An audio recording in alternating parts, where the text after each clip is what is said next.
Sir ನಮಸ್ಕಾರ. Sir doctor Praveen Babu ಅವ್ರ ಹತ್ರ ದಾವಣಗೆರೆಗೆ ಎಷ್ಟು ದಿನ ಆಯಿತು ತಾವು ಬಂದೋಗಿ? ನಾನು ಈಗ 2 ತಿಂಗಳಿಂದ ಔಷಧಿ ತಗೊಳ್ತಾ ಇದ್ದೀನಿ.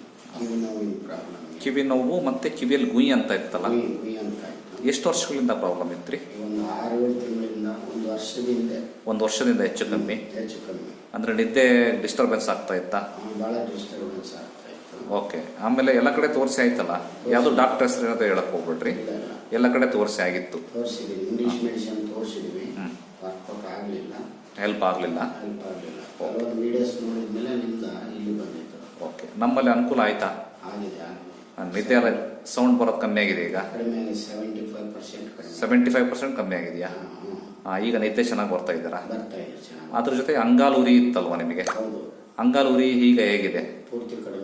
ಪೂರ್ತಿ ಕಡಿಮೆ ಆಗಿದೆಯಾ? ನಮ್ಮ ಮೆಡಿಸಿನ್ ತಗೊಂಡ್ಮೇಲೆ ನಿಮಗೆ ಅನುಕೂಲ ಆಗಿದೆ. ಆಮೇಲೆ ನಮ್ಮ ಮೆಡಿಸಿನ್ ಏನಾರ ಸೈಡ್ ಎಫೆಕ್ಟ್ ಇರುತ್ತಾ? ಯಾವುದೇ ರೀತಿ ಇಲ್ಲ. ಯಾವುದೇ ಇಲ್ಲ. ಕೇವಲ ಗಿಡಮೂಲಿಕೆ ಔಷಧಿಗಳು ಮಾತ್ರ ತಾನೇ ನಾವು ಉಪಯೋಗ ಮಾಡೋದು. ನಿಮಗಂತೂ ಯಾವುದೇ ಸೈಡ್ ಎಫೆಕ್ಟ್ ಇಲ್ವಲ್ಲ? ಇಲ್ಲ. ನಿಮಗೆ ಆರಾಮಾಗಿದೆಯಲ್ಲ? ಆರಾಮಾಗಿ. ಡಾಕ್ಟರ್ ಲಂಚ ಕೊಟ್ಟು ಈ ಥರ ಹೇಳಿ ಅಂತ ಹೇಳ್ತಾ ಇದ್ದಾರಾ? ಇಲ್ಲ, ಆ ರೀತಿ ಇಲ್ಲ. ಸ್ವಾಯಿಚ್ಛೆಯಿಂದ ಹೇಳ್ತಾ ಇದ್ದಾರೆ. ನಿಜ ಹೇಳ್ತಿದ್ದೀರಲ್ಲ? ಹೌದು. Okay sir, thank you very much. ಒಳ್ಳೆಯದಾಗಲಿ.